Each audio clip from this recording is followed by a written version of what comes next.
Welcome to the Family Builders Podcast. No matter what our family dynamic is, we can all use some help from time to time. Our hope and prayer is that this podcast is a help and a blessing to you each and every week. And now our host, Pastor David Moore, and co-host, Pastor A.J. Harold. Hello, fellow builders. Welcome to this week's episode of the Family Builders Podcast. This is your host, Pastor David Moore from Lakeview Baptist Church in Newcastle, Oklahoma. And joining me, as always, my good friend and faithful co-host from high atop the beautiful Hollywood Hills in the palatial Crystal Studios behind the solid platinum microphone, Pastor A.J. Harold. Yay! Brother Harold, how are you? Hey, I'm doing well. As I get older, I realize I think this is my favorite time of the year. We don't really have a beautiful looking fall. Yeah. The temperature and the changes. I Right. think this is my favorite time of the year. Oh yeah. It's I live in Oklahoma and everybody makes fun of the weather in Oklahoma. So, oh, you guys have tornadoes. Yeah, we do. And it gets hot in the summertime. Oh, does it get hot in the summertime? But let me tell you, when the rest of the country is putting on heavy coats and getting out the snow shovels, it's like 65, 70 degrees here. And I love it. I think it's perfect. I have referred to it affectionately as the Honolulu of the Midwest. Nice. Yeah, I'm trying. Anyways, but it's good to be with you again this week, and good to have our listeners with us as well. We do appreciate you all, and we trust that these episodes are a blessing and a help to your families as you build. One of the things we try to do to help build families is we have a weekly builder's tip. And the builder's tip for this week is this: pick up the check. Pick up the check. In life, there are times when you will go and have a meal with someone else, maybe a family member, maybe a friend, maybe a peer in your chosen field. But whatever it is, you should never always, you should not expect the other person to always pick up the check. Years ago, when I lived in Wisconsin, another preacher, I called him and asked him to have lunch with me as we discussed an issue of mutual importance to us. And we met at a restaurant and we ordered our food and we had our meal. It wasn't expensive. It was maybe $15 a person, something like that. And when the waitress came by and said, "Are you all done?" I said, "Yes, you can bring me the check." She brought me the little book with the paper receipt in it, and I reached into my pocket for my wallet, and I pulled up a handful of air. I had forgotten my wallet. And I looked at this preacher and I said, "Brother, I am so embarrassed and so sorry.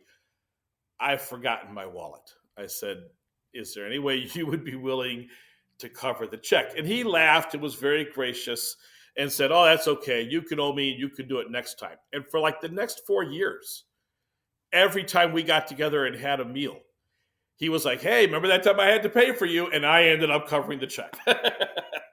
This was fine. We were friends, and it wasn't a big deal. It was just kind of more of a funny joke thing. But I've had occasions where people have invited me to go out to eat with them and then have sort of watched and expected me to pick up the check. And I haven't minded. Usually, I'll pick up the check. In fact, often when I go to visit my father, he and I kind of have a little bit of an argument over who's going to pay, because neither of us wants to pay. We both want to pay. But there have been people in my life that I know if I have a meal with them, I'm paying. They're never going to automatically reach for the check. Something I taught my kids, my sons especially, is make someone insist on them paying. In other words, be ready, be willing, be generous to reach out and pay first. Not as a matter of pride, but as a matter of simply being a good friend, a good relative, a good associate who is generous as opposed to selfish. This all comes down to a principle of giving of ourselves. Your builder's tip for this week is to give of yourself, teach your kids, teach your family to pick up the check. Yeah, Sherry and I have a enjoyment with picking up the check when we go out with friends, and they're real friends. I mean, I think of one right now, Dan and Rima, that couple, and it's almost a fight, like you're saying with your dad. Like, whoa, Right, so you've got to use sneaky means, you've got to do all kind of things, right, but it's the enjoyment of saying, "I appreciate you.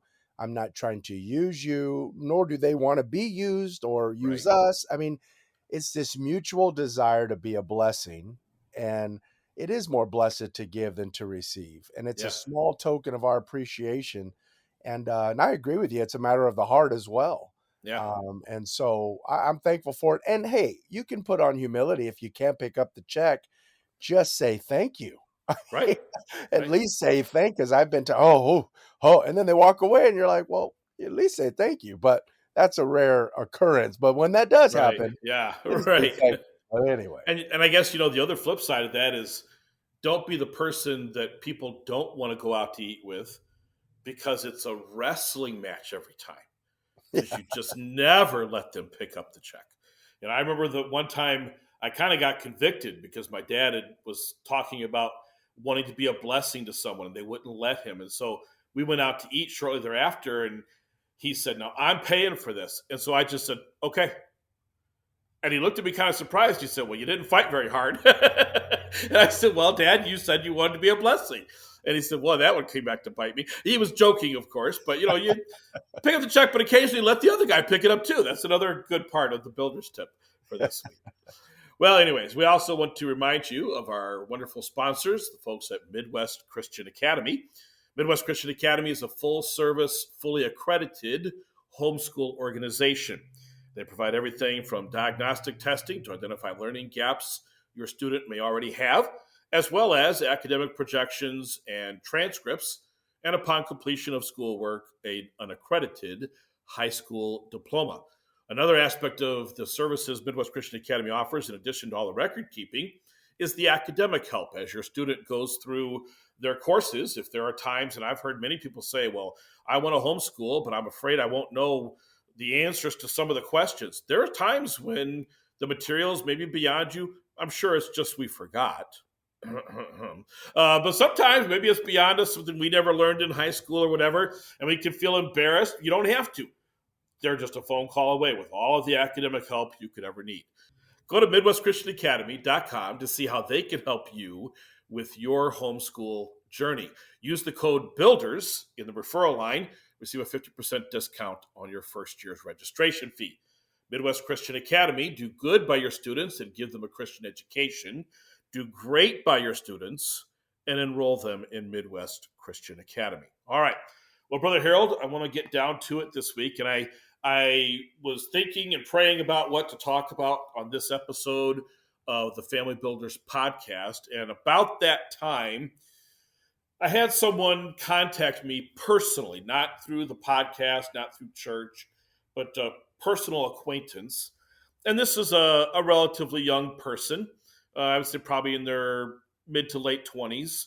It's a married couple, and they have two or three children under the age of 4. And the reason why they contacted me is they said they wanted some advice on raising their kids because they said that, and this was their quote, they said that they were concerned that their whole world seemed to revolve around their children. Now, if you have kids, you know your world pretty much revolves around your children, right? I mean, you as the parent are responsible for the health and welfare of a human being. It is a great responsibility, Brother Harold. I remember many, many, many years ago, I'm not allowed to say how many, but my oldest daughter, the day after she was born at 12:23 on a Monday morning, so just after midnight, Sunday night.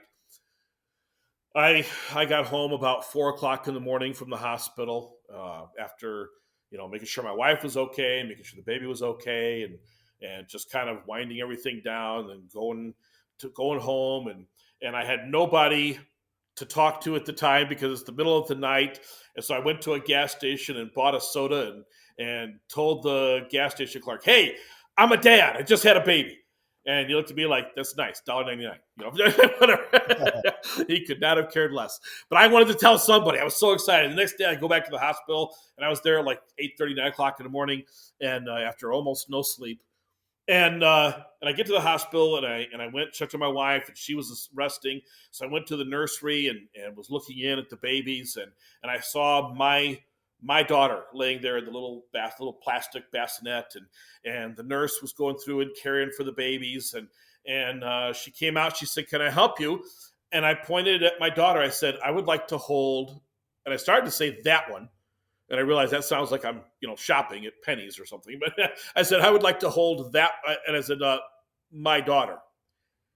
And she went and got her and brought her to me without any kind of, you know, rigmarole or anything. She just checked my ID, make sure it was really my daughter. And she went and got her and brought her to me. And I realized she did that because this is my daughter. I'm responsible for her. She wasn't doing me a favor by letting me hold somebody else's baby. This was my baby, my daughter. And the weight of that responsibility, Brother Harold, it was immediate. And it was overwhelming. Just the thought of, wow, I'm responsible for this person. And because of that responsibility, as parents, often our lives revolve around our kids, getting them up in the morning, getting them educated, getting them to church, getting them to their activities, monitoring their friends, monitoring their relationships with their siblings, monitoring their relationship with the Lord, feeding them, putting them to bed, checking their health. It's almost like, and I hate to use this analogy, but it really is, it's like taking care of animals. You have to care for every little detail because animals can't care for themselves. And the same thing is true with children. And so your children can become the center focal point of your life to the point that it is your children who are making the determinations of your household. If your children are not happy, the household is not happy. If your children are not healthy, the household is not healthy.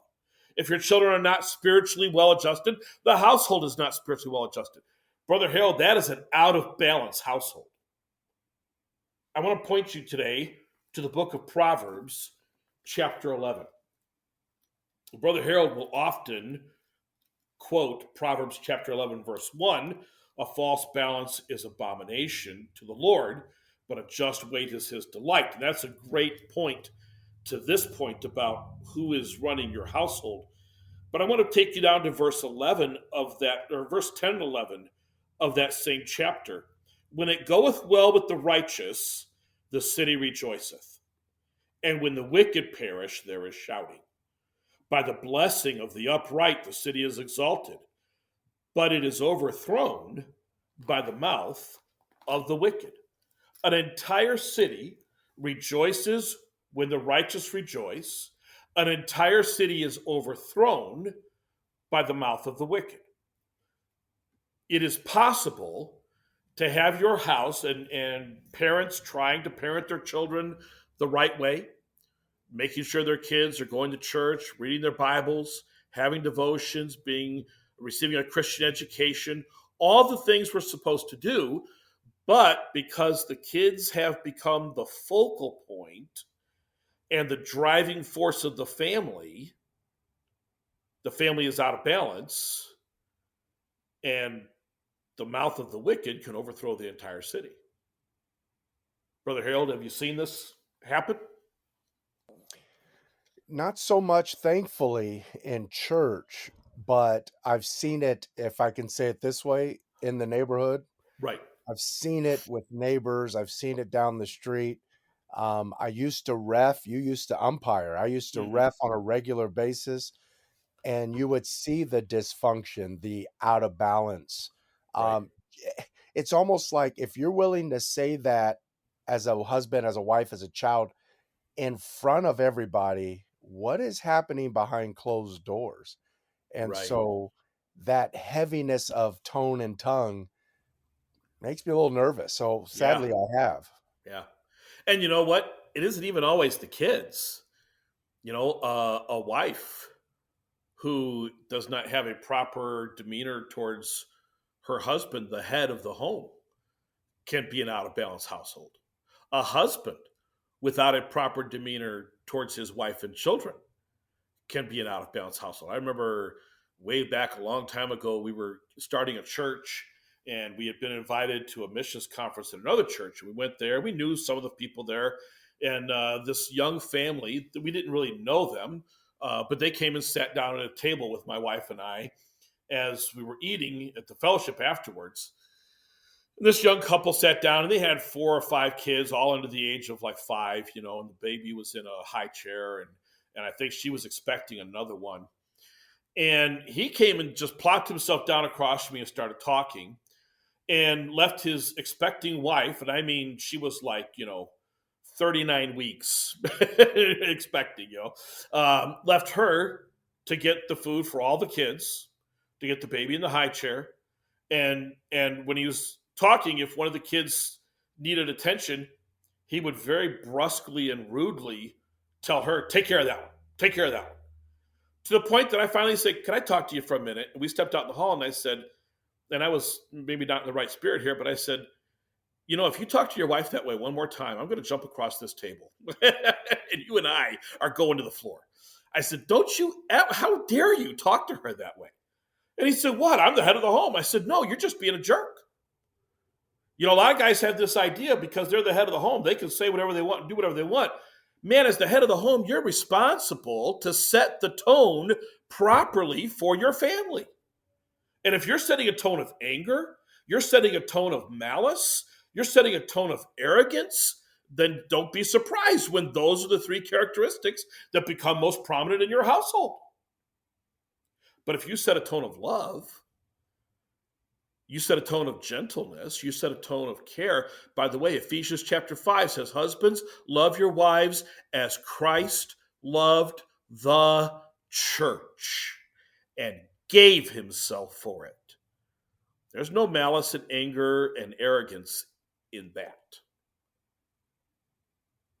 You set the right tone for your family, men, and I'm telling you, you will see it reciprocated in the way your family treats you. I'm thinking to myself, if you want to be fully honest as a man, ask your wife, because I believe most of the men in my life would say, "Oh no, I don't talk that way to my wife." You probably don't realize you are. Right. And I say And maybe you, you don't always, but if you do it once, yeah. And that's going to be what something's remembered. Absolutely. I've seen it, and my kids have seen it. My kids have told me, Dad, I don't like the way he talks to his wife. Mm-hmm. And maybe we men, well, we're the men, whatever. Um, I think a good self-examination is to ask your wife to examine you Yeah. and tell you the truth. Because I think if she were to be honest, and even that's hard, because some of the ladies that are listening to this, like, ooh, even if he asked me, I wouldn't tell him, because Right. so much of us are wired in the flesh. We're not walking in Mm-hmm. the spirit. You brought up Ephesians 5, but all of Ephesians about the spirit and Yeah, walking in the spirit. it's not a fun Yeah. book. No, but setting the tone. We had an incident yesterday. We have 2 dogs, and sometimes some of the boys, a lot of the times, will Lola treat. and Cinnamon, by the way, Yeah, in case anybody's. beautiful That's dogs. right. I know the names of the dogs of the Harriets. But, they were treating the dogs like toys, just kinda roughhousing the dogs. So, it frustrates us because you're also training them, especially Cinnamon. She's about a year old, Mm-hmm. not even yet. And so I had a little family meeting, family powwow, wow wow, bark, I don't know. And we sat in the living room, and almost brokenhearted, I talked to them, as opposed to what my flesh wanted to do is say, if I have to tell you one more time. Yep. So then I clarified what my wife and I have been saying for weeks, and we put more clarity to the rules and the reasoning. And for some of you football athletes, football, what's the word I'm looking for? Football fans. Yeah. Some of you football fans will remember Michael Vick and being suspended for what he was doing with dogs. Now, that is what it is, but I use that as an example of you can train a dog to do things we don't want our dog to do Yeah. by you going, but I'm just playing with her. And so, but in my correction of it is my point. This time I can look back and say, I had a good tone. I had a Yeah. good spirit. We were in the Right. living room, and it wasn't the first thing I addressed, Brother Moore. I actually went ahead and said some other things. Then I addressed that, and Yeah. then we prayed as a family, and it was nighttime, so the littles went to bed. But this is important. So I'm sure you've got more. I keep interrupting you, but No, what else do you this have? is yeah, this is what we do, brother. We talk, we have a conversation. I'm not lecturing. We have a conversation. That's why people listen to our podcast, is because it's really just listening in on a couple of morons talking to each other. But but the getting back to my original point, which is, and this is all good. These are all things we needed to discuss in this. But my original point was, this couple wanted to know, you know, they said they felt like their kids were running the household, and in a large part, their kids were running the household because the parents had bought into the modernistic idea of what I would call catering to your child.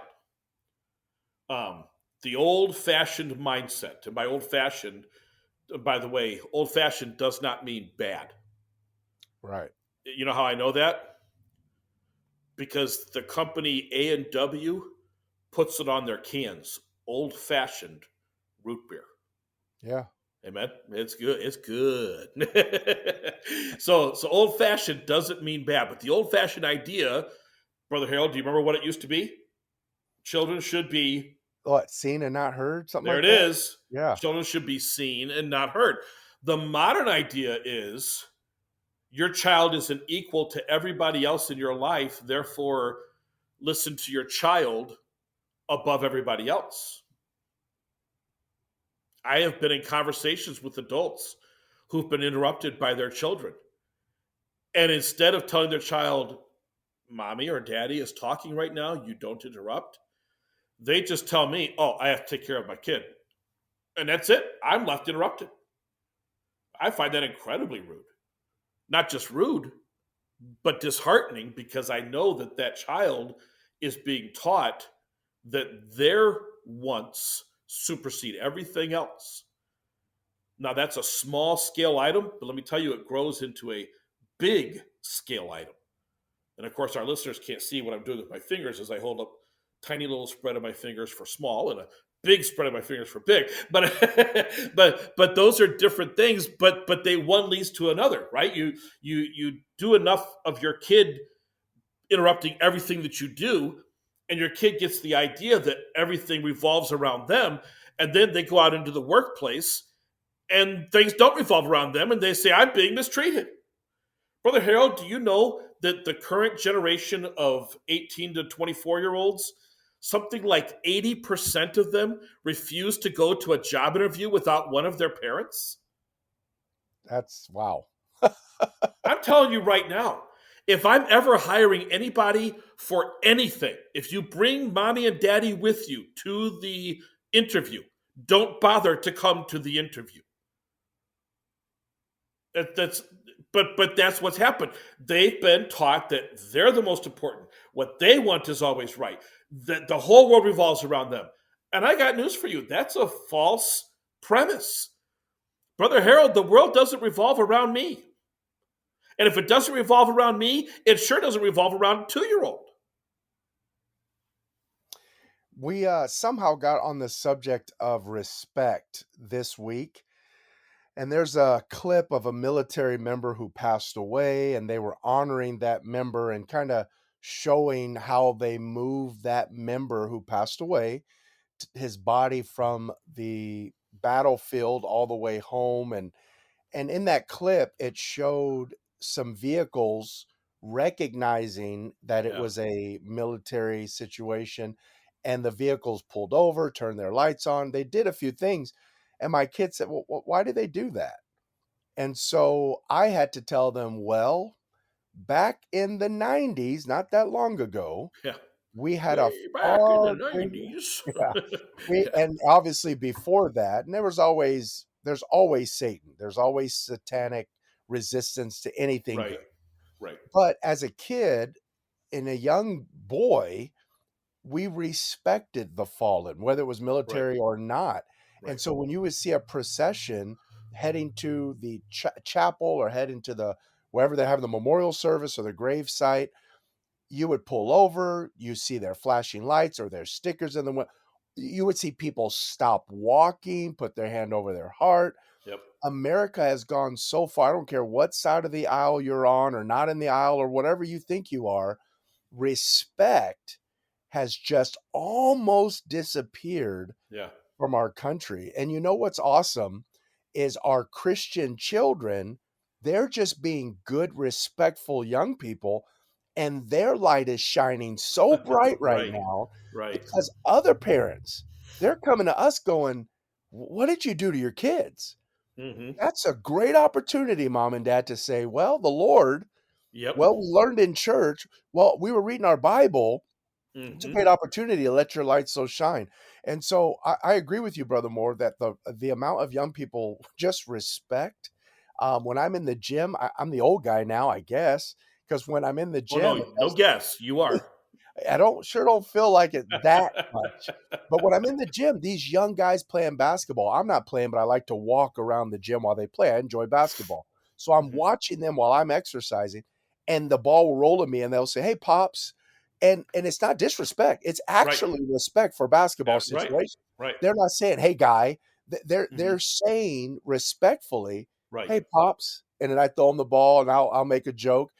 I enjoy that because I'm thinking, well, I am older than them and they are Yeah. rendering respect. So Yeah. this is important, teaching our young people. You've seen us enough at your house where the kids come up and, hey, dad. Right. Sometimes it's, hold on, Brother Moore. Sometimes it's, kid, but it's Yep. this continuing act of, whoa. And, Right. and Alden's the greatest. Dad, what? Mommy's talking. And it's almost like, but you're not. Yeah. Yeah. Well, I'm listening to mommy talk. Yeah. So it's got to be taught, Brother Moore. Yeah. It does. Absolutely. And you know, I've said it before. Children are born naturally sinners. You don't have to teach them any bad thing to do, but you have to teach them every good thing to do. Right. And if we're going to be teaching them one way or another, isn't it better if we're teaching them good? But Absolutely. even not just kids, Brother Harold, even just a husband and wife. You know, I have never once seen a couple where the husband is always cheerful and the wife is always grumpy. If one of them is grumpy, they're both grumpy. If one of them is cheerful, they're both cheerful because they feed off of each other. They set the tone for each other. You know, we have a familial responsibility to the other people in our household to set a tone that is a godly, Christ-centered tone. I mean, things happen in life. You know, you didn't sleep well. You woke up stiff and sore. You know, you were walking in the gym and somebody said, "Throw me the ball." You threw them the ball, and then your shoulder went out. You know, whatever. Things happen that can make a bad day. I'm not saying that you go through life with a fake smile plastered on. Oh, I gotta be happy. Set the tone. No, I mean, genuinely realize that even though you didn't sleep well, you're sore, you're tired, you're broke, you got no money, the bills are due, the dog is sick, the car had a flat tire, whatever bad thing has happened, God's still on his throne. Right. You know, my dad's one of his favorite sayings was don't let your highs get too high and don't let your lows get too low. You're going to have highs, you're going to have lows, but moderate them with the knowledge that the peaks, you don't live there. You visit there once in a while. And the same is true of the valleys. You don't live there. You visit once in a while.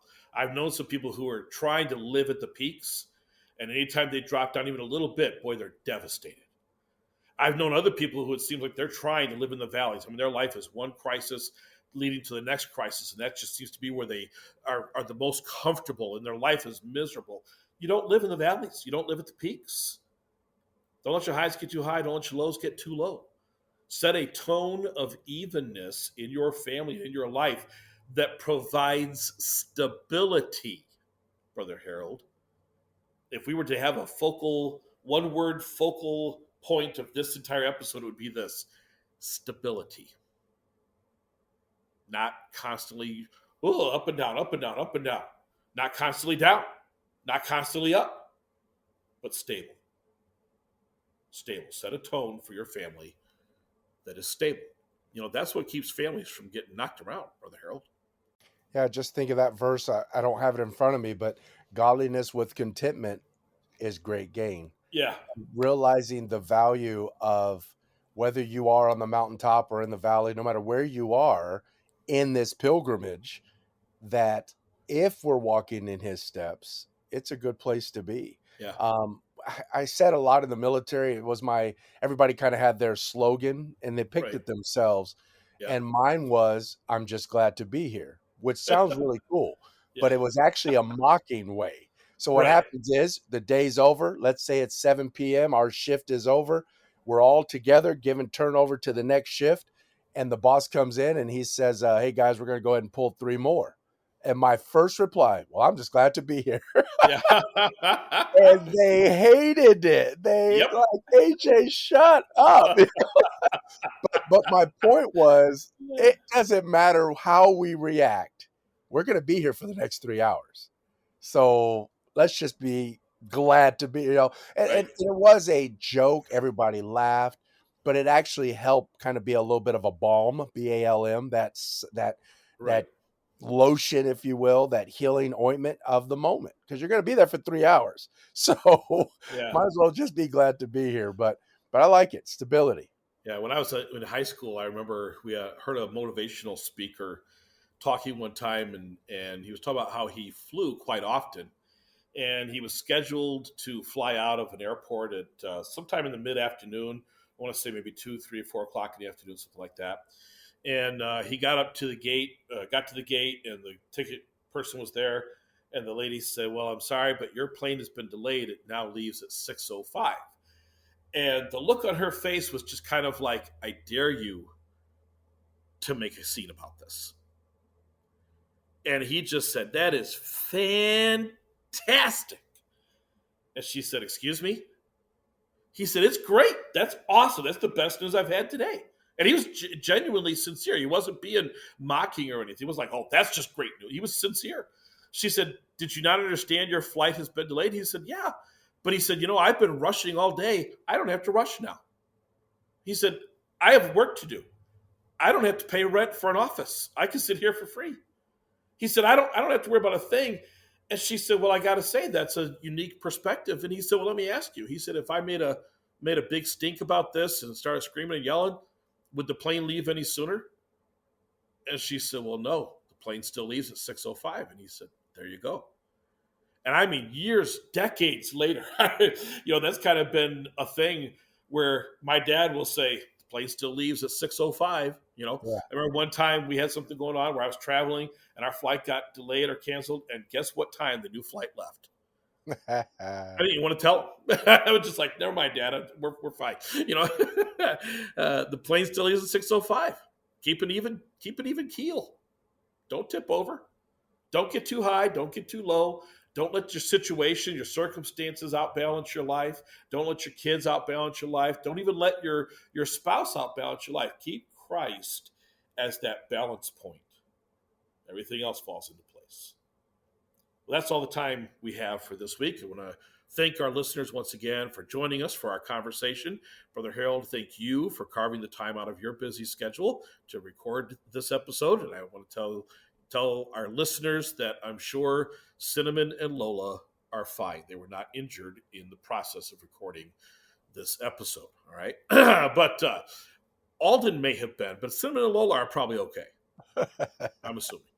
Anyways, we thank you for listening. We hope it's been a blessing to you. Drop us a line at our email, familybuilderspodcast@gmail.com. If you have any questions or comments or suggestions for topics, we'd love to hear from each of you. Brother Harold, if you have anything else, go ahead. Otherwise, why don't you take us out? Sure. Thank you for listening to the Family Builders Podcast. Please subscribe and share this week's podcast with your friends and family. Also, if you have any questions for either of us, please do not hesitate to email us at familybuilderspodcast@gmail.com. Who knows? Maybe we'll even answer your question on one of our future episodes. Until next time, Family Builders, never let up.